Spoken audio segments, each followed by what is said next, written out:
Well, thank you folks for attending and happy Thursday to you. I wanted to also thank Evan for sending us the samples. And as well, I wanted to thank Jason. And if Rick and Melissa had participated in it, I want to thank them as well for drafting up the MOU for the network. I thought that was a great draft and it fits right in with our discussion today.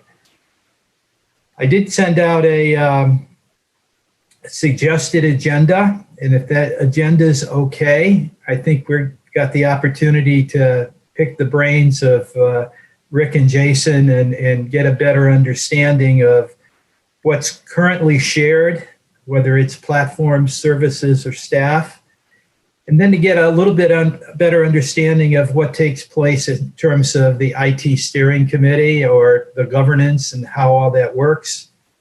And if there's anything that we have documentation in place, and I know that we have that general MOU that was going to the town and to the BOE to get approved. And then we have the draft that was just done, but I don't know if other documents are in place, but if we can talk about that and any agreements that need to be put in place. So maybe we can start with, if it's okay with everybody, to start with the draft that we received from Melissa. And I guess my understanding was that, Jason, you took the primary role in that? Yep. Okay, I thought it, not dealing with this every day, I'm looking at it and I'm thinking it's pretty good. You know, you covered a lot of bases in a few short pages. So maybe you can kind of walk us through it and tell us what you thought and what went into that to get the kind of construct down. Sure. One of the nice things about this coming together was that I was able to look at some of the audit reports that we've received from Shipman and the names are escaping me. Walker was one of them. CCAT was one of them. So I kind of reviewed that as just a general refresher, so I wasn't missing anything, and just started writing an outline. And the next thing I knew, I kind of had a full document made. So I think it worked out pretty well. The one thing that I just wanted to mention off of the start is that in the first section, I do reference the previous shared services MOU that was discussed in December. And at the time of writing, I did mention that it was executed. I didn't mean to write executed. They're still reviewing that. So luckily there's a gigantic draft word across the top because executed needs to be fixed in that.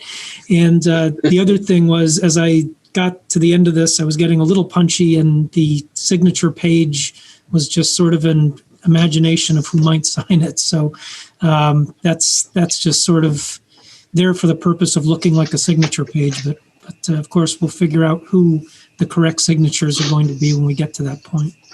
I wouldn't be surprised if by the time that this goes from draft to real, that the other is also in place and has been executed. So you were right. You're just a little early. Yeah, the date is just wrong. That's all. Yeah. But sure. All right. So I guess I'll go through piece by piece. I wanted to first establish the purpose of the document. So that first introduction just sort of states that we're formalizing a relationship and that this has a long history of collaboration and cooperation, that this wants to put onto paper so that future generations that are doing this have some sense of what goes on between the two organizations. Really the one organization, but the two structures within it. So starting with the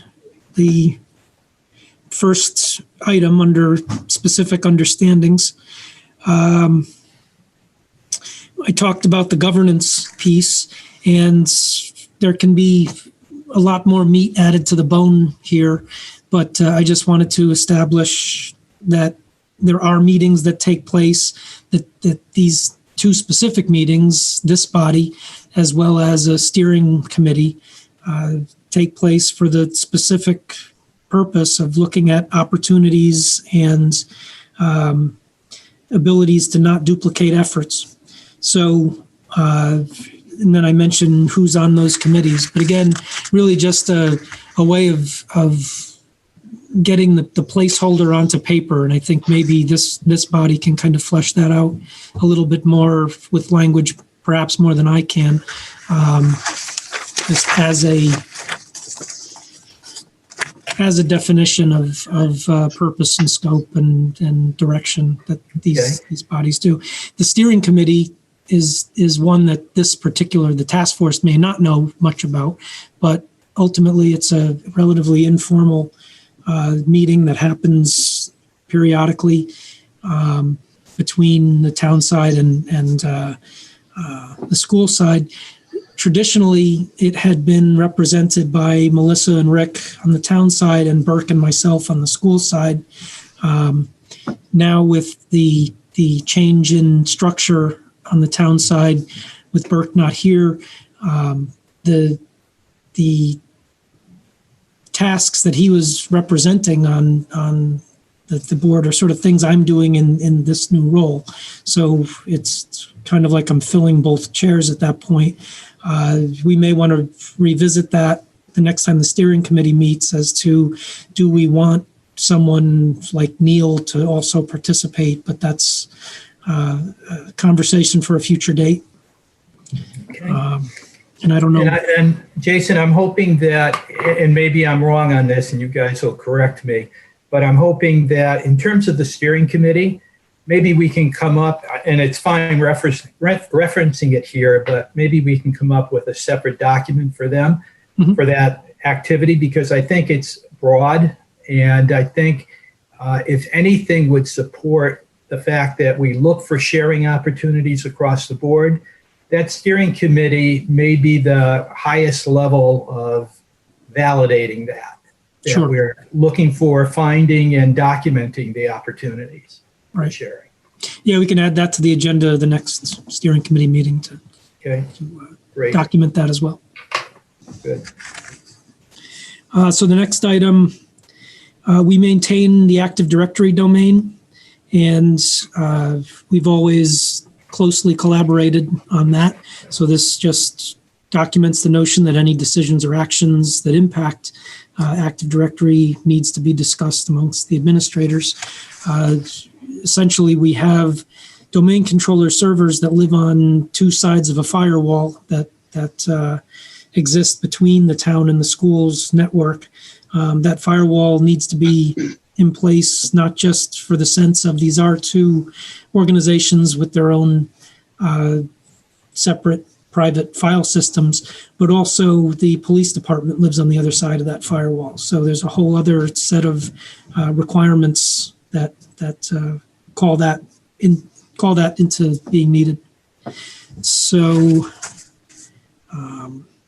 that's always been a shared service that's worked out well.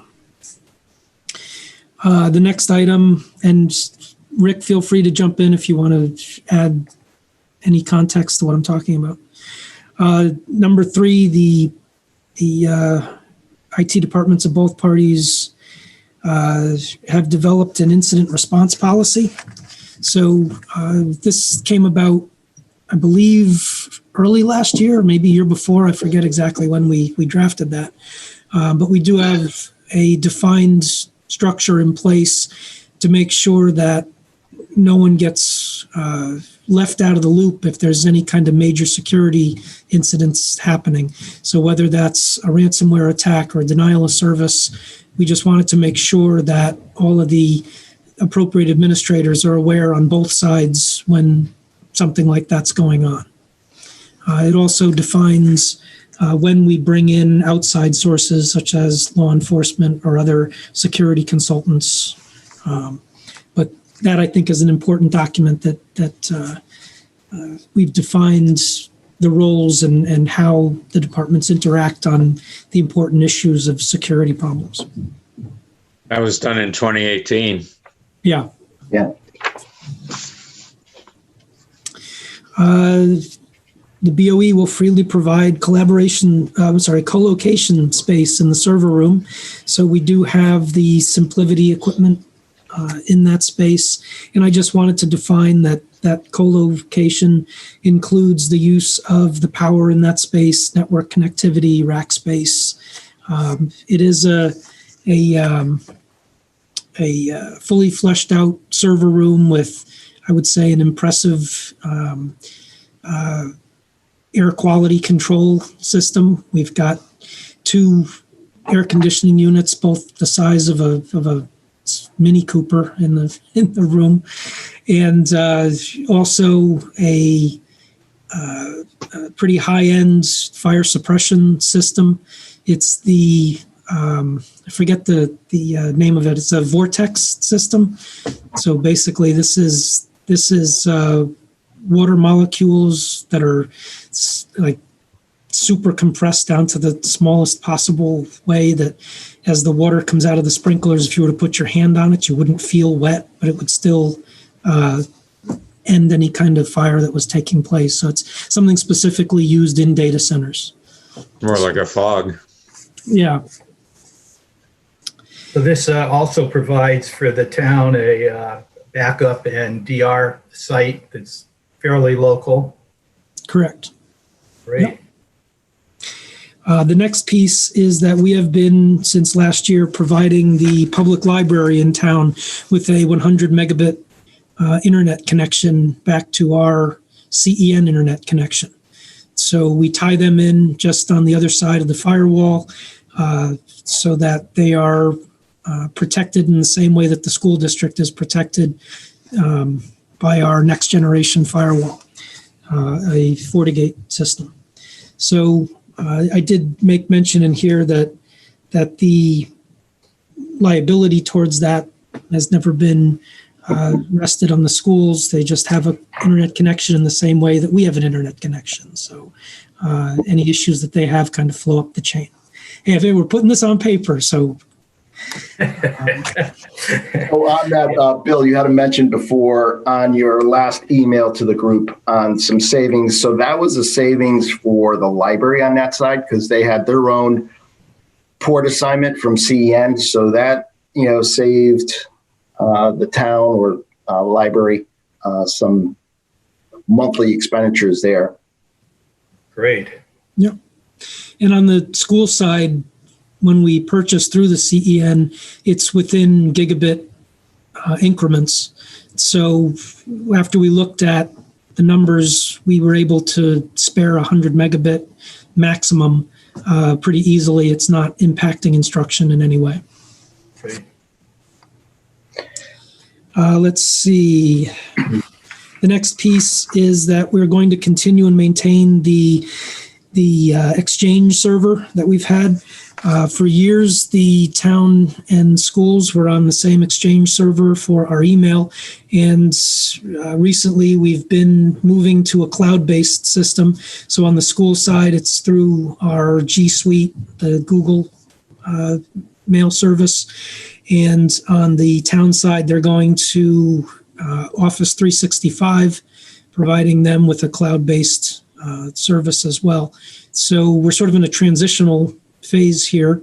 The server is still up and running because for the schools, we've changed our domain from being Simsbury K-12 CTUS to simsburyschools.net, but not everybody knows that on the outside yet in terms of the broader community, vendors, parents, etc.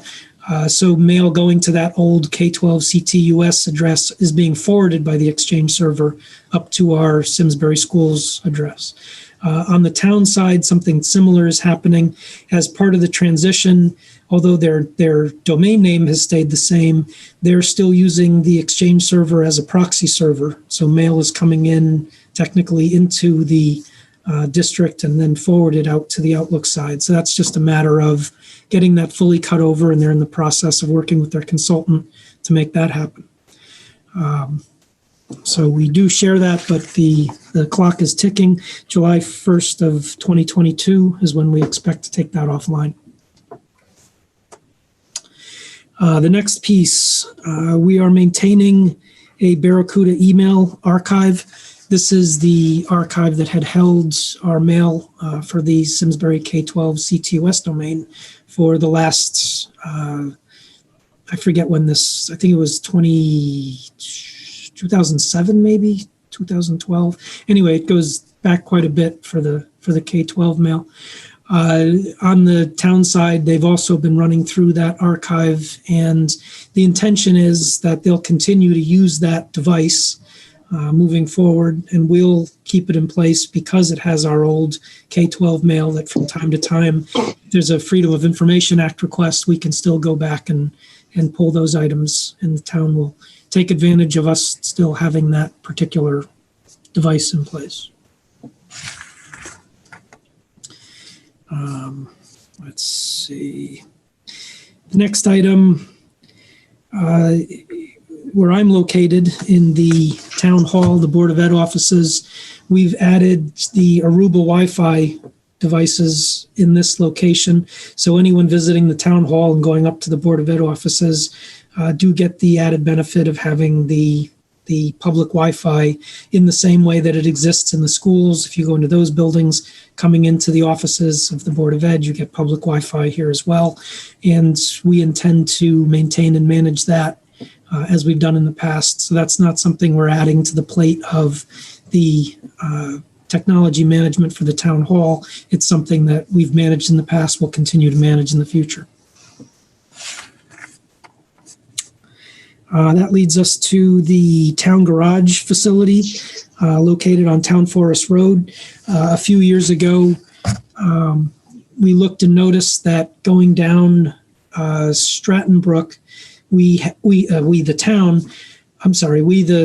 public schools have fiber running from Tooten Hills to the high school. So we were able to peel off one of those spare fiber lines and add the town garage to that run. So there is a fiber pair that goes from the town garage to a telephone pole on Stratton Brook, where it picks up what had formerly been designated for Tooten Hills. But when you run fiber, you never run a single strand of fiber or even a pair of fiber, you run a bundle. So that bundle, we were able to just peel off some fiber, and we continue to share that. The operations director for the school district has an office at that town garage location. So that's a nice little shared space that goes on, and it's mentioned in the upcoming piece. Let's see. Our Know Before anti-phishing and training program, the town has traditionally purchased that, and then the school district has reimbursed 50% of that, and we share that training program.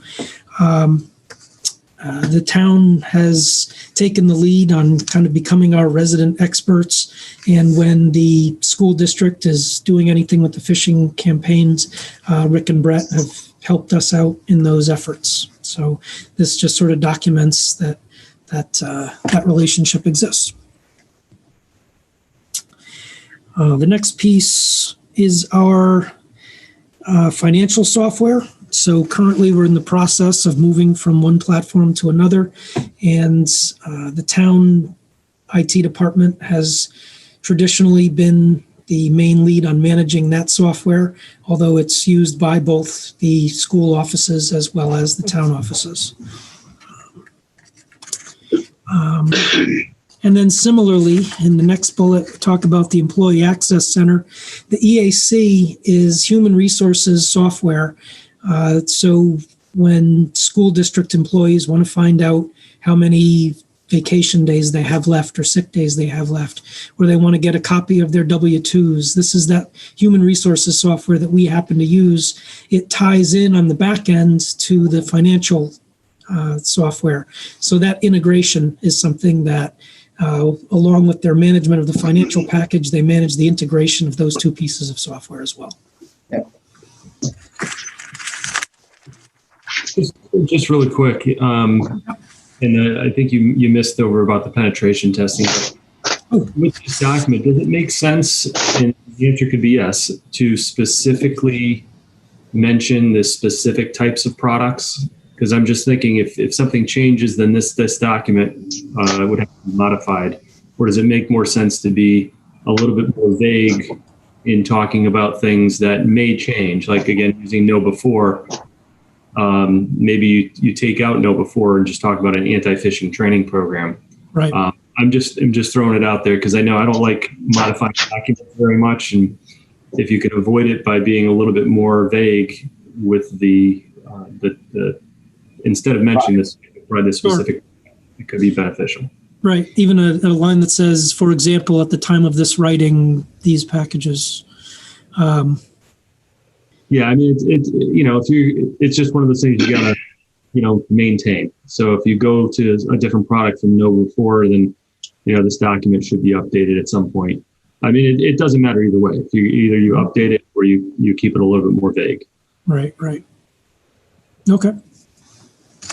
And I did miss that bullet. We do share a penetration testing service. Rick has spearheaded that. So when the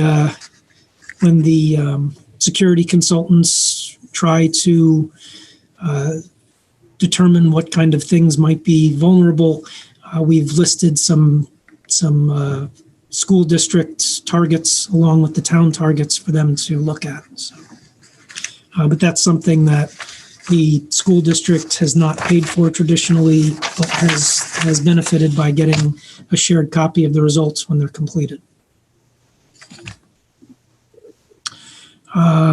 Let's see. So the last component of this document is the financial agreement. The first paragraph just mirrors what was in the other MOU, stating that the town's IT department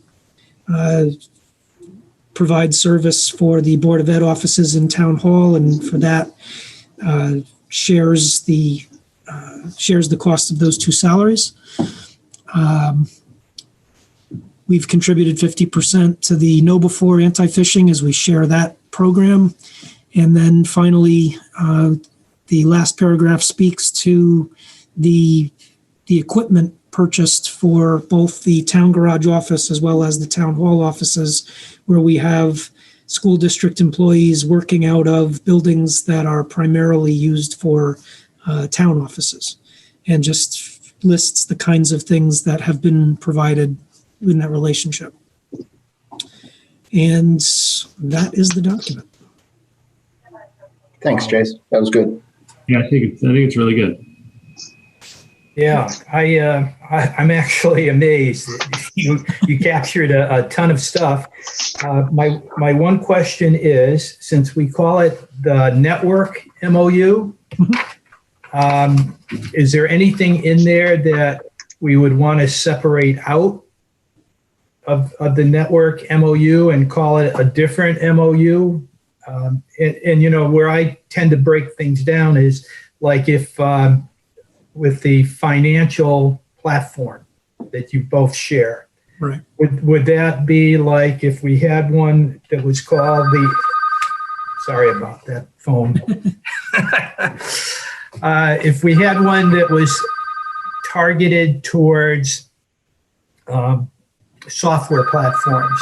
Mm-hmm. Or maybe change the document to the information technology, or something like the IT shared services. That's what I would recommend. Yeah. Really? Okay. Yeah, I like that as well. I think that's a lot simpler. Yeah. Okay. Otherwise, we've got. I mean, the nice thing about this document is it does encompass everything, and which is, I think, a good thing. I guess the only thing, and I kind of had the same questions as you had, John, as I was going through this list. Are we getting a little too specific? And I don't have anything wrong with specifics, but maybe it's something that if whatever we set the term of this memorandum of understanding, that at least every 2 to 3 years it gets updated. I mean, most of these components and items that are shared, I don't think are going to change probably on an annual basis. It's more going to be in somewhere around a 3-year window, I would think, when I look at some of these things like the fishing campaign and some of the other items. So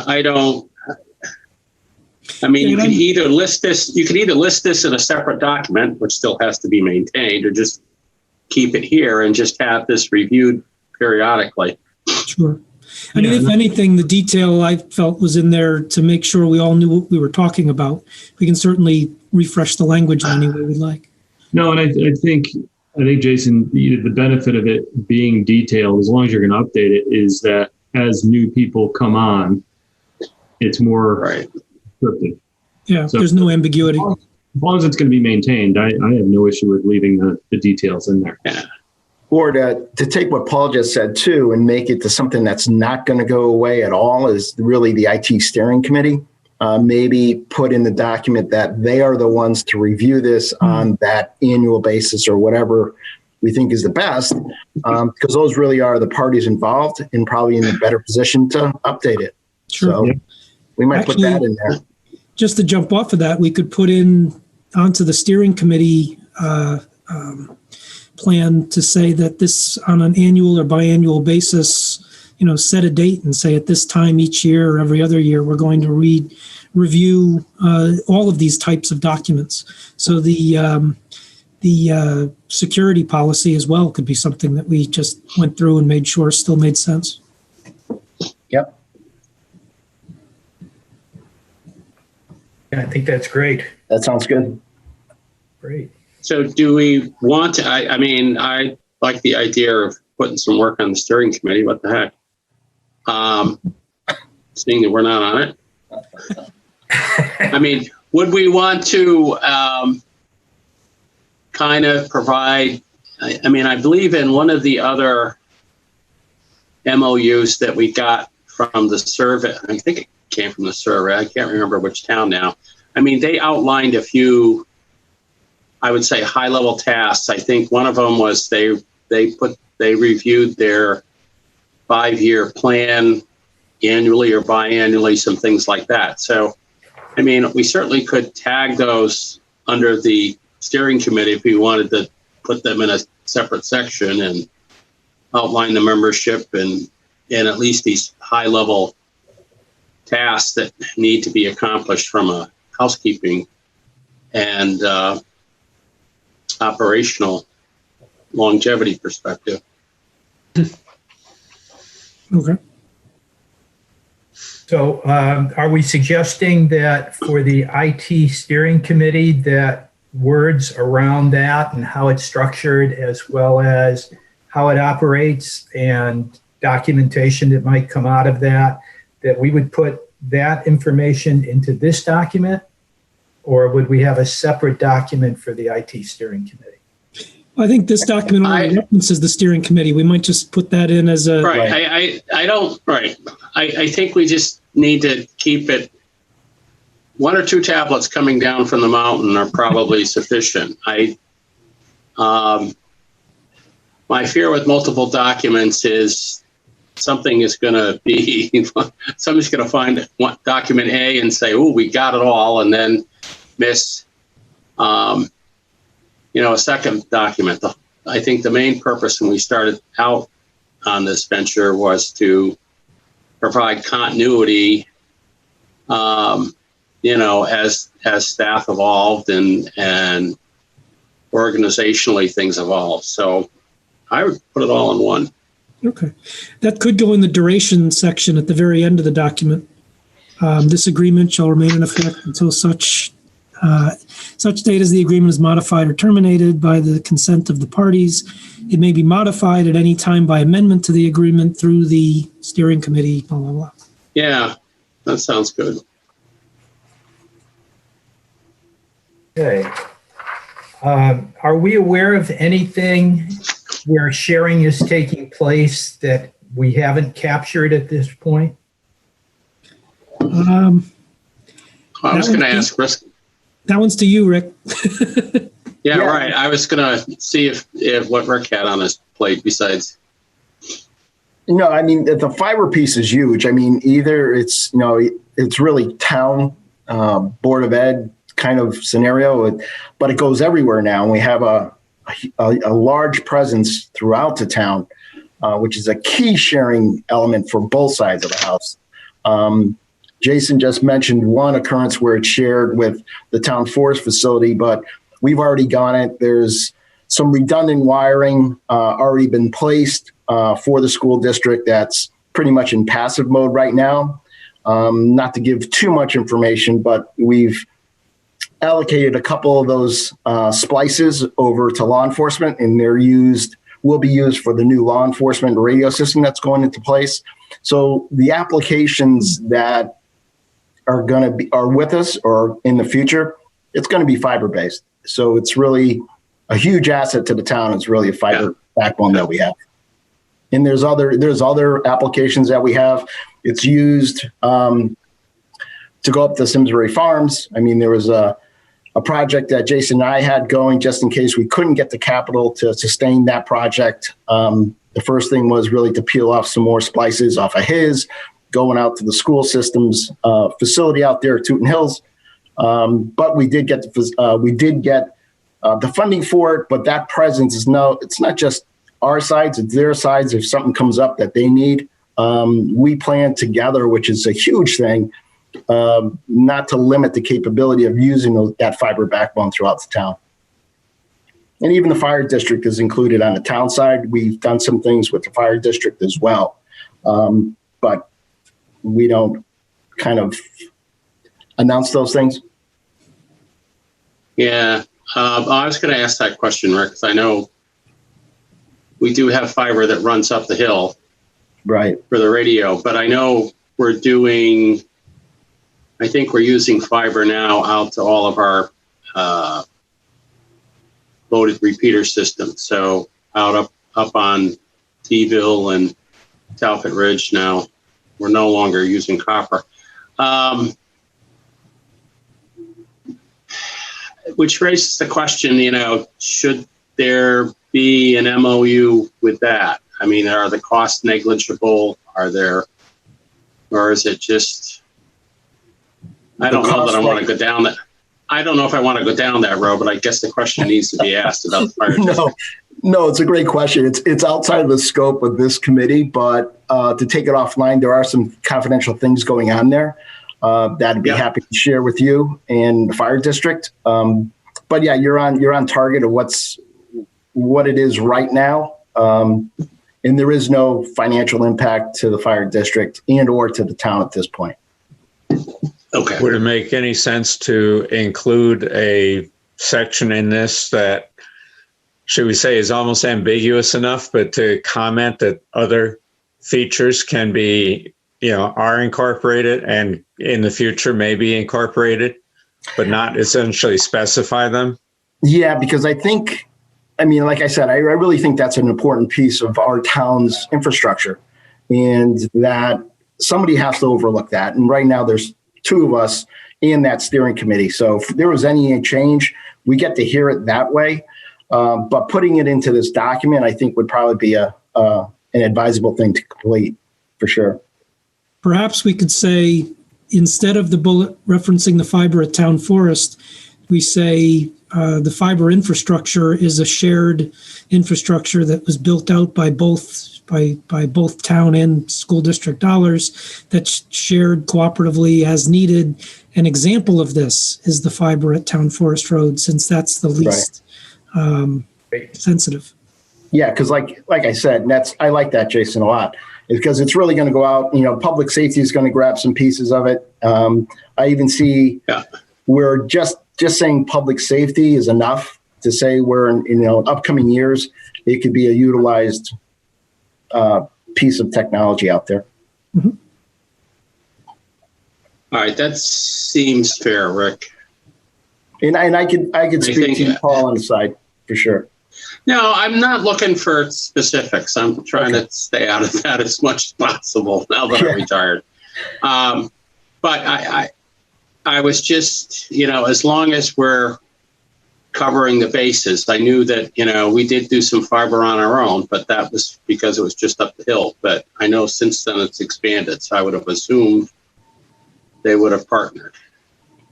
Yeah, Because you got to think, and not to go on the whole fiber piece, wherever we have a presence and then to take laterals off of that presence that's already existing on the roadways is not a huge undertaking. As long as, that main stream is going by, it's advantageous to everybody. Yeah, as long as there's capacity. Yeah. And the other thing that I just wanted to bring up that the school with this fiber thing and the whole network discussion that we had. So surveillance cameras are popping up on my desktop. They've popped up on Jason's desktop for the longest time. We have cooperatively really settled on one vendor for that. So all those cameras that are out there, they're accessible through public safety folks, educational folks, and town folks. Yeah. It's a restricted circle, but that's a huge shared service. We're going to see that continuing on as we move forward. So that's one piece of it. The other thing is, even at the low level, the desktop level, we're still sharing our antivirus together, which I don't think that's going to go away. So that was another piece that was in there. Jason and I talked about that probably when he was in his development of this great document. He probably overlooked that one, but that's a fundamental piece too, which really saves the town and the educational side a ton of money. So that's a good thing as well.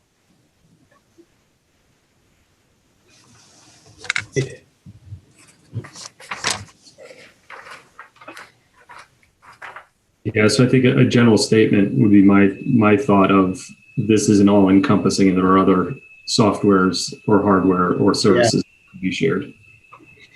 And we can do the same thing that we were talking about for the fiber to say software applications are shared, and then use these as examples instead of specifics. Right.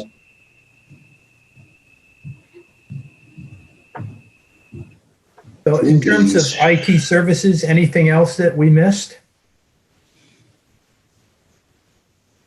No, not really. I mean, it's pretty much like in this document. Traditionally, it's been where, town hall incompleteness falls under the town side of IT, which Jason stated here. It continues to be that way. And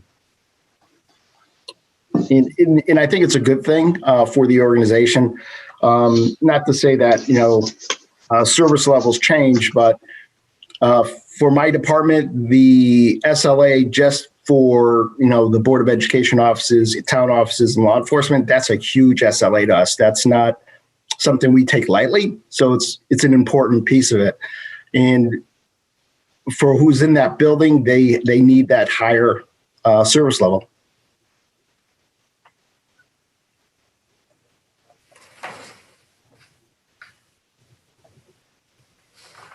Okay. All right. In terms of the IT steering committee, if you guys are okay of us moving ahead, the IT steering committee meets how often? It's monthly. If there's nothing on the horizon, we'll skip a month, but usually it's a monthly schedule. Okay. And that, just to give you an example for everyone on the committee, is when that steering committee meets, this is where all the information for the latest migrations that we've been talking about with Mayo and networks and all that, it comes out in those meetings. So on the horizon, if nothing's there or nothing's foreseen for that month will be skipped and go on to the next one. Okay. Do you guys review budgets at that time as well, either to forecast what the budget will be or to give any updates as to how the budgets are reacting to the spend that's going on? Well, we'll know when there's major budget impacts, capital improvement, capital CNR money coming up. We'll see that. That piece of it gets to the forefront and under the eye of the finance department at this point, which Jason and I have direct reports to. So that's how they get those projects. That's how they see them. So they first hear them about what we're doing, and then the financial piece gets really communicated to the finance director. I see. And now, since we've consolidated that, we have the single finance director, so it all Good goes point. up to one point. Any other topics that get covered by the IT steering committee? Vacation plans, Lunch. lunch. My gosh. It's really a check-in for major projects, endeavors, and just temperature checks of the two different organizations where the issues are. It's just keeps us all informed of what we're doing. Okay, good.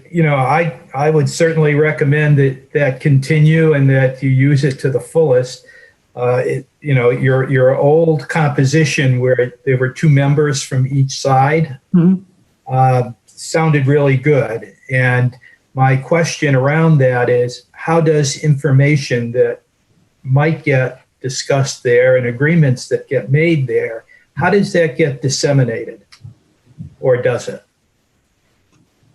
I think the way I see it and the way I had experienced it is that it'll go back, whether through Jason or through myself, that'll go right to, on my side, Melissa, and then to Maria on certain topics that are coming up.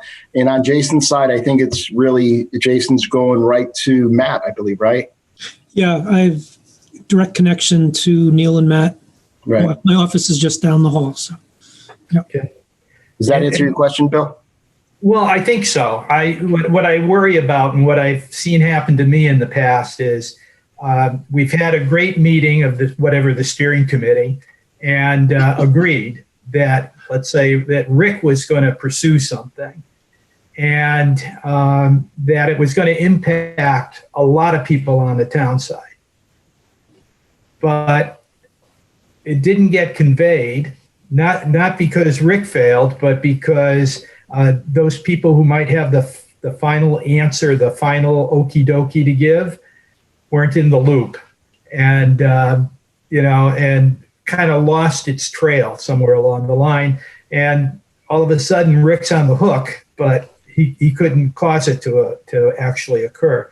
So I was just worried about that. Is that you've got the right people there? I think when you had the four members, you definitely had good opportunity for that to occur regularly, and that all the T's would be crossed. But just something to watch out for. Sure, okay. It's an interesting turn of events here in terms of the structure. I think the reason we've kind of left it where it is I think it would be similar to having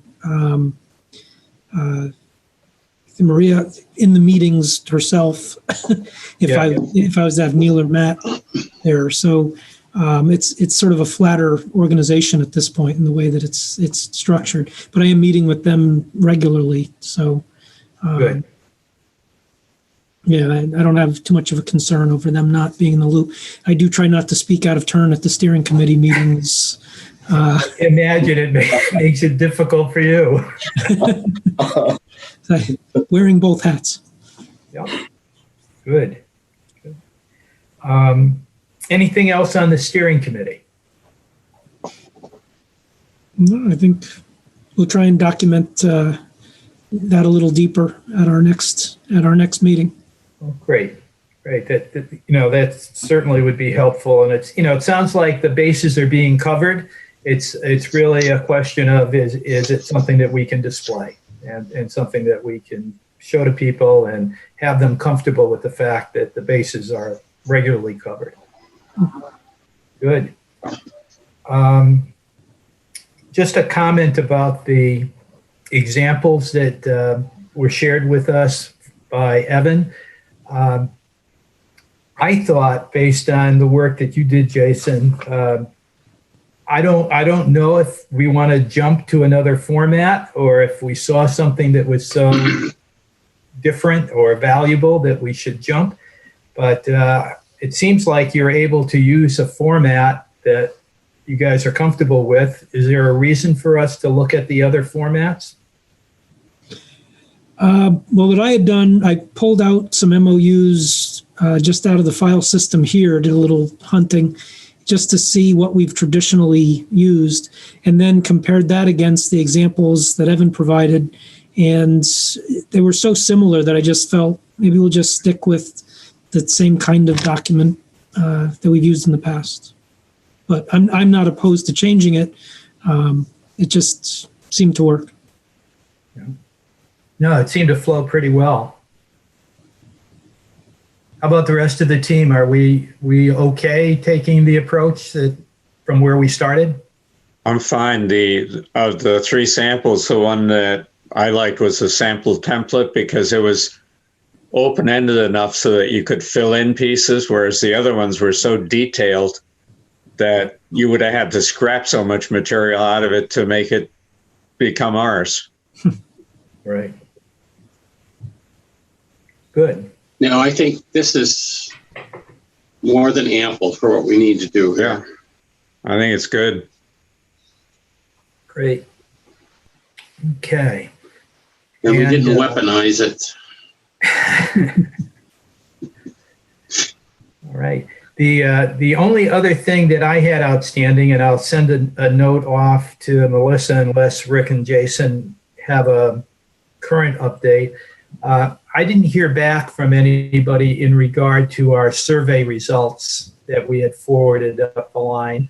I don't know if they've had a chance to look at that and if they had any coaching that they wanted to provide us in terms of our recommendations. So I can follow up. I can follow up with Matt on that. Oh, okay. Great. Great. And if we're meeting on Monday, that might be one of the things that it might come up. Wouldn't want to go too far afield only to find out that wasn't what they had intended for us to be doing, or even if it wasn't what they had intended, that we'd be in a good position to be able to make our case. Sure. All right. Anything else we should cover today? Only in the interest of having not having a meeting where no one walks away with no to-do list. How do we want to make the changes we discussed today? I can re-edit the document, or I can hand it off to the committee. Whatever you're comfortable with. Well, personally, and I'll let everybody else talk. You've done a great job, Jason, and I would recommend, if you could, just add in the things that we commented on, since we're building it into this document and the document sits in front of you. But if that's not what we want to do, I'm fine having us all participate to some other degree. I'm happy to do it. Yeah, and Rick, Jace, okay? what I'll do is when he does his part, he'll pass it to me and I'll look at it because I got some edits as well. And I know Melissa had a couple of minor things. Mhm. So between us three, we could get it done. Sure. A special off-calendar meeting of the steering committee. Sure.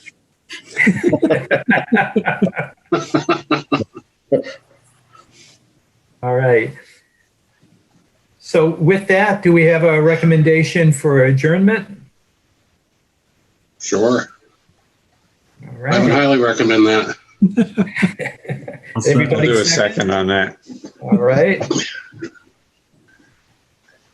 All right, folks. Thank you very, very much. I really appreciate it, and I'm sure that we'll see each other on Monday.